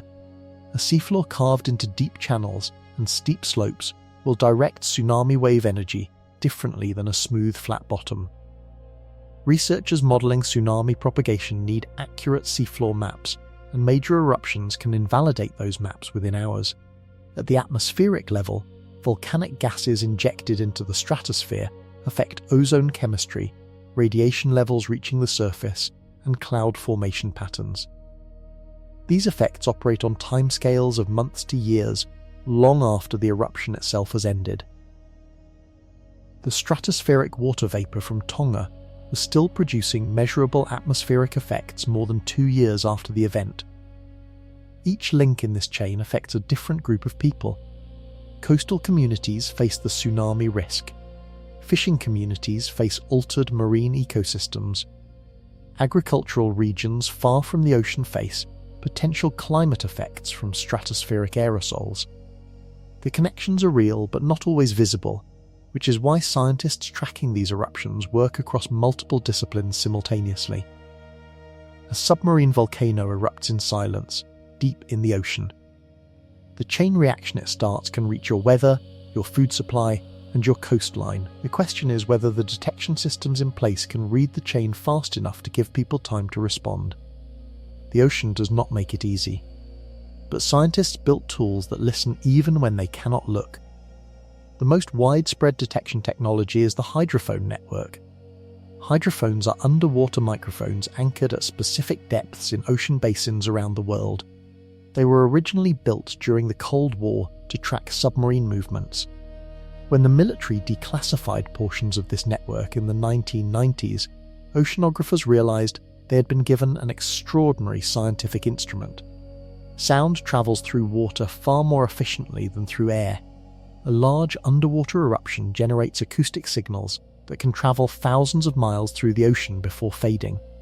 The Cold War hydrophone network, now expanded and partly repurposed for scientific use, can detect eruptions across entire ocean basins.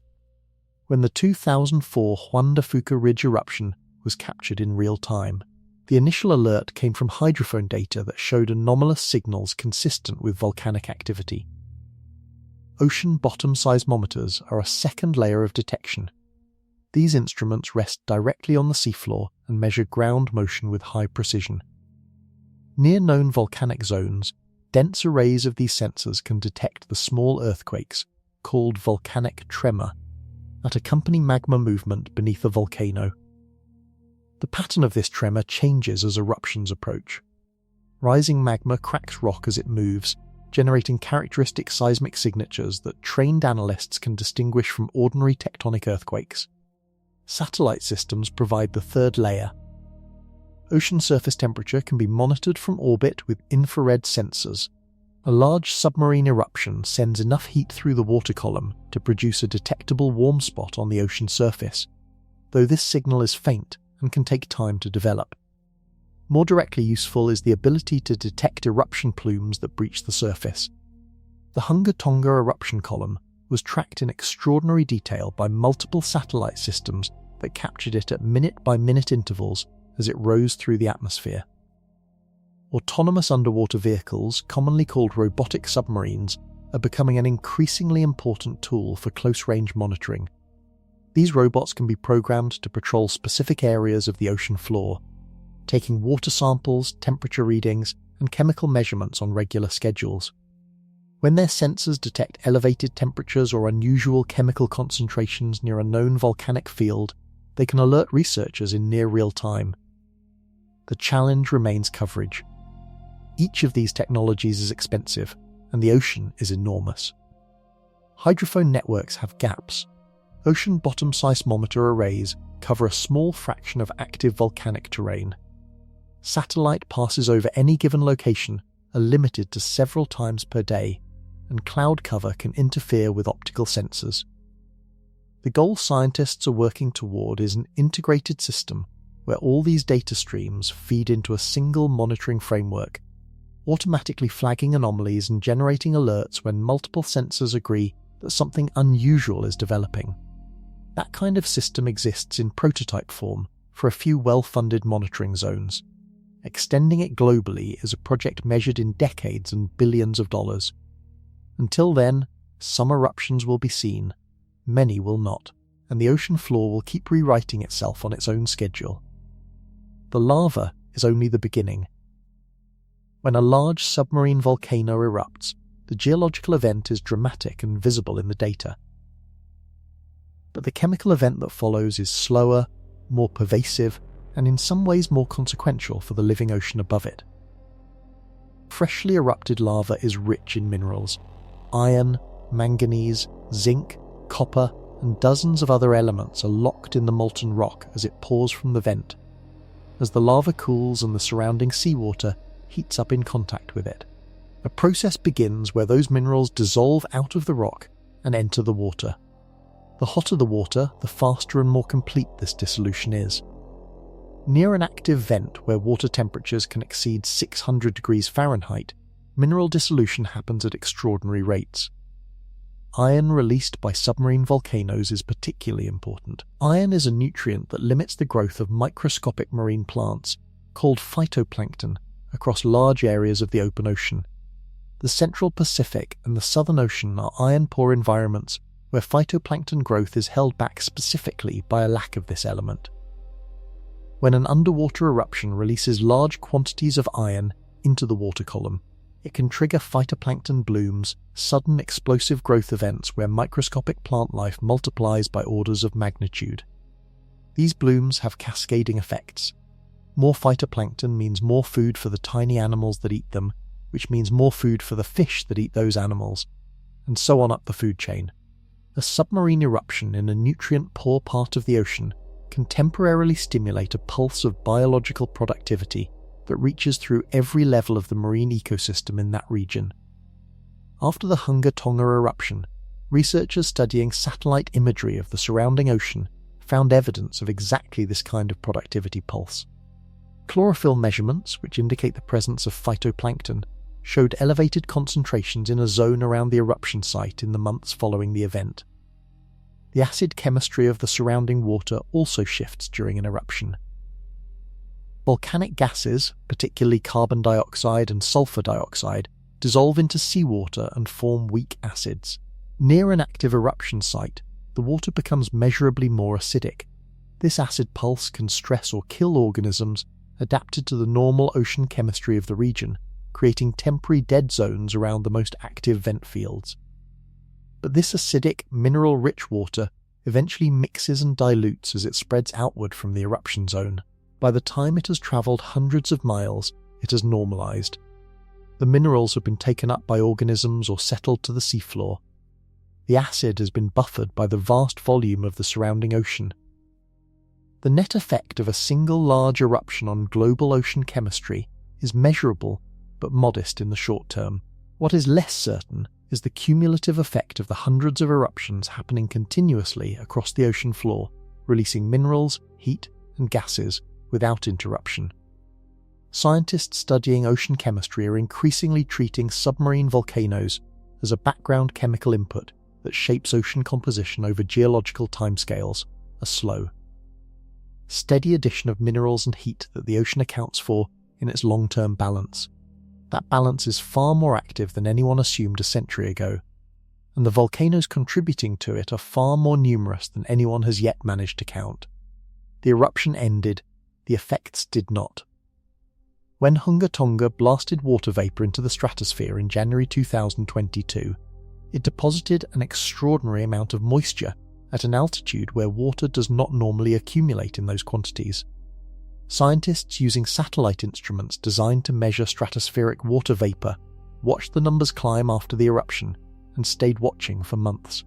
By mid-2022, measurements confirmed that the volcanic injection had increased total stratospheric water vapour globally by roughly 10%. That number sounds modest. In atmospheric terms, it is enormous. The stratosphere is a dry layer by nature. Its chemistry, its radiation balance, and its temperature structure are all calibrated around a relatively stable, low moisture state. Disrupting that baseline by 10% propagates effects throughout the system. Water vapour is a greenhouse gas. Its presence in the stratosphere traps outgoing heat from Earth's surface more efficiently than the surrounding dry air. Researchers calculated that the Tonga water vapour injection would produce a small but measurable warming effect on surface temperatures, likely concentrated in the southern hemisphere, where the injection was geographically closest. Early measurements in 2023 and 2024 appeared consistent with these predictions, though isolating the Tonga signal from natural climate variability requires careful statistical work. The ozone concern was more immediate. Water vapour in the stratosphere reacts with ozone through chemical pathways that destroy ozone molecules. Researchers monitoring ozone concentrations over the southern hemisphere found reductions consistent with these reactions in the period following the eruption.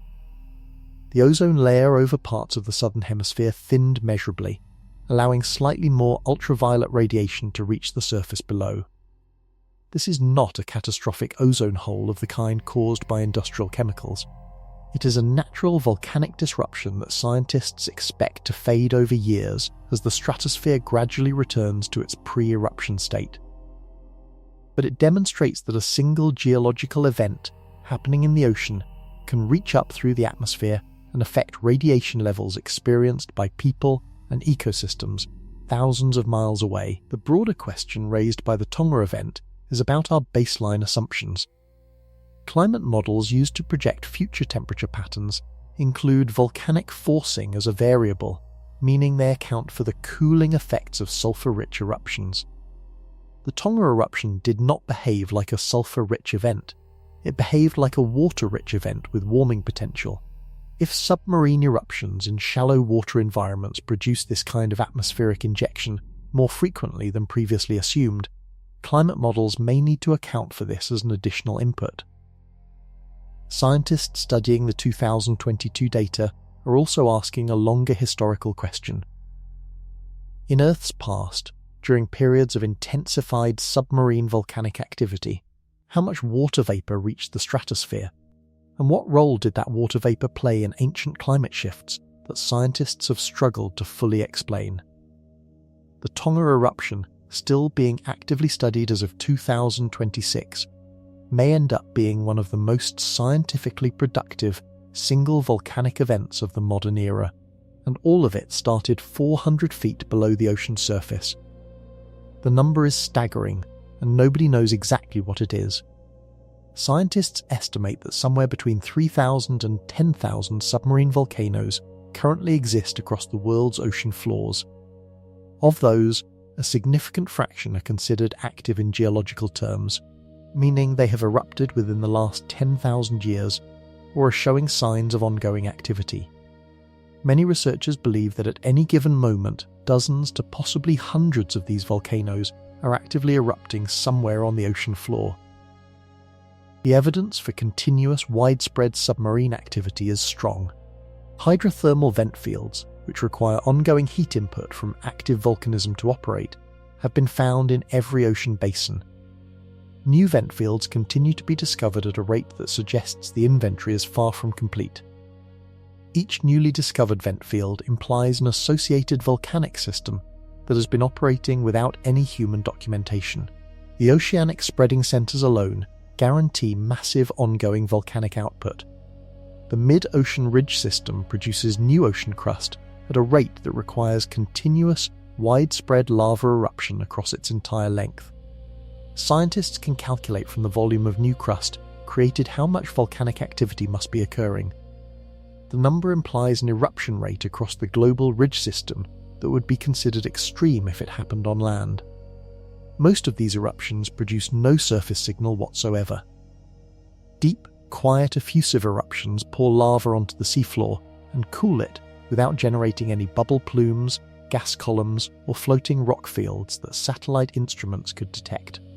The eruption happens, the lava solidifies, and the ocean floor is reshaped with no record except the fresh rock itself. The robots and sensors scientists have deployed cover only a tiny fraction of the active volcanic terrain. The Juan de Fuca Ridge off the Pacific northwest coast of the United States is one of the most closely monitored submarine volcanic systems in the world. Even there, the May 2025 eruption was detected only because the team happened to be on site with a submersible. If they had been away for that particular week, the eruption would have been reconstructed from the changed seafloor after the fact, like every previous one. What does it mean that hundreds of volcanic events, each one releasing enormous energy, heat and chemical material into the ocean, are happening right now beyond observation? It means that the current scientific picture of Earth's geological activity is incomplete in a fundamental way. The numbers researchers use to calculate global volcanic output, ocean heat input, and seafloor carbon dioxide release are all based on fragmentary data supplemented by models. Those models could be significantly underestimating the real numbers. Researchers pushing for expanded ocean monitoring use this argument directly. The ocean floor is not a background feature of the planet. It is an active, dynamic geological system that shapes ocean chemistry, marine ecosystems, atmospheric composition, and surface climate in real time. Understanding it is not purely academic.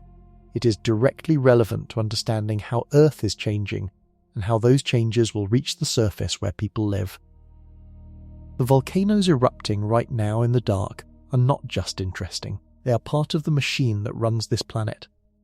100 years is nothing in geological time, but it is everything in human time. Over the next century, if the current rates of seafloor spreading, submarine volcanism, and tectonic plate movement continue at their observed pace, the Pacific Ocean floor will be measurably different from what it is today.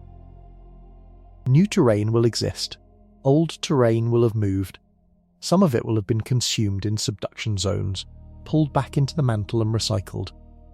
The ocean floor is the most temporary surface on the planet, constantly generated and destroyed on a cycle measured in tens of millions of years. What that means for the next century specifically requires looking at each active zone in turn. Along the mid-ocean ridge system, seafloor spreading will add new strips of ocean crust across the entire 40,000-mile length of the ridge. The new crust added in the next 100 years will cover an area comparable to the entire continental United States, all of it built from lava erupting on the ocean floor with no human observation. The Pacific, Atlantic and Indian Ocean basins will all grow very slightly wider as their spreading centres continue pushing the plates apart. In the Western Pacific, including the region around Tonga and Papua New Guinea, the subduction zones will continue consuming old Pacific Ocean crust at their current rate. The Bismarck Sea region where the Titan Ridge sits will likely experience further volcanic events as the complex plate interactions there continue generating magma.